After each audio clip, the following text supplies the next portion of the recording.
Anyway, well, yeah. Let's see how it goes. Hope you guys enjoy.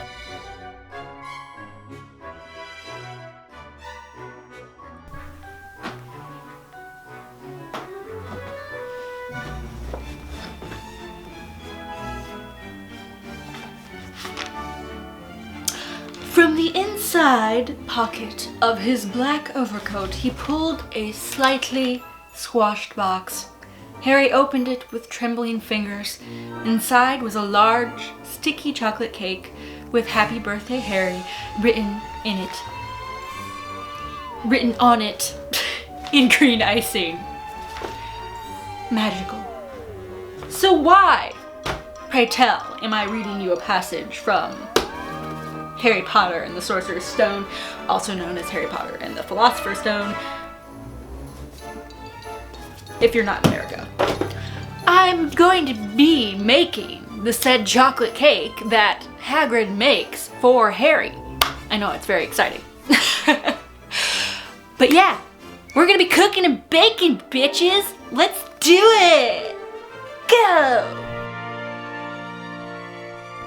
So I actually got this recipe for the chocolate cake from a blog called Live Well and Bake Often, and the results were really yummy for the cake part anyway, but we'll get to that later. And I'll go on to list the ingredients, of course.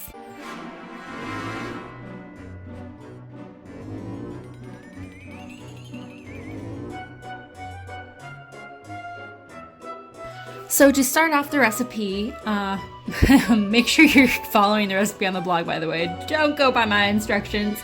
But anyway, you start by mixing all the dry shit together, and then you mix together the buttermilk and the eggs, and then you go ahead and mix those two things together, and last but not least, you pour over the hot water and espresso over the mix and mix all up, and you want it to be nice and smooth. And then you go ahead and you pour it into 3 8-inch cake tins. Make sure that they have parchment paper on the bottom and that they are greased so that the cakes easily come out. If you're like me, however, you only have 2 9-inch cake pans, so you can use those instead. If you're using the 3 8-inch cake tins, bake them as directed from the recipe for 20 to 30 minutes. Or if you're like me, the doofus, who doesn't have 3 8-inch cake pans, then go ahead and bake it for 35 to 40 minutes.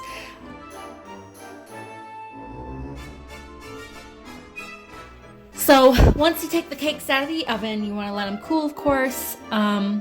We can make the frosting while we let our cakes cool. I really suck at making frosting. It always comes out terrible. I also forgot to get heavy whipping cream, so I used the buttermilk instead, and it did not work, which may be why, so it's kind of my own fault, but whatever. So, yeah. Hey guys, so, for those of you who make icing, you might have noticed that I did not do a good job, and basically, I just made butter in a bag. And it's green butter in a bag, but it's just butter. I have never been able to make frosting. Every time I try, I fail miserably, and I'll have to keep practicing. Maybe in the future I actually will be able to succeed, but today was not that day. But because this is Harry Potter, I'm gonna turn this into usable freaking frosting with my magic skills and my wand. So I'm just gonna go ahead and I'm gonna, plop this guy in here. Just gonna go ahead and plop him in our fancy little KitchenAid here. Just get him in there. And we're gonna, using the magic of belief and hope, turn this nasty icing into real usable icing. Totally legit. Alright. Turn this green icing, nasty green icing, into wonderful icing. I can't think of a rhyme. Somebody think of a good spell rhyme because I can't do it. But bam! Turn into good shit. Go! Bam! We did it. All right, let's take a look. I think it's totally usable now. Get in here. Take a look. Take a look. See? Look. It's usable now. Look. Magic. It was magic. Totally magic. Completely magic. Usable icing.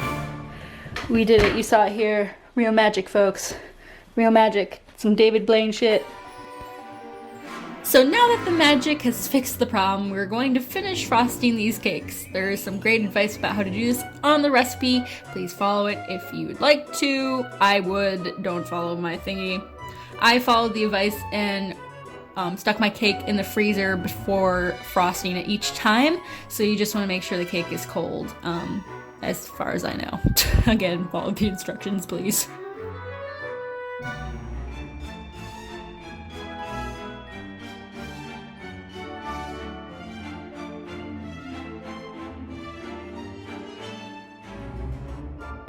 Yeah, so the cake and the magic frosting were super delicious together. I really loved the chocolate cake recipe. It was really yummy and moist and delicious, and I can totally imagine Hagrid sitting in his hut sloppily making a cake, just as I did. That being said, I did not sit on mine, I just ate all of it instead. Also, I don't know if the espresso powder has caffeine once you bake it in, but maybe don't give this to 11-year-old children. That might make them a little hyped up. Maybe omit the espresso powder. Yeah.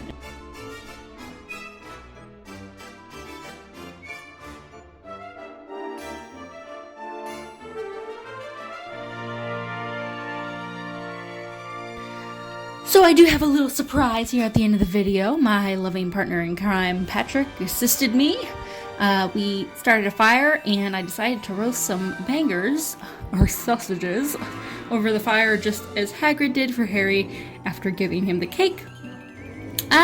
I wanted to make the sausages myself, but it didn't really work out with everything that's going on, which is totally okay. Maybe that's just a future video for a future day. But yeah, they were really yummy. So that was a great time. I had a blast making the cakes, and even though the frosting came out terrible, I definitely will be practicing that again in the future.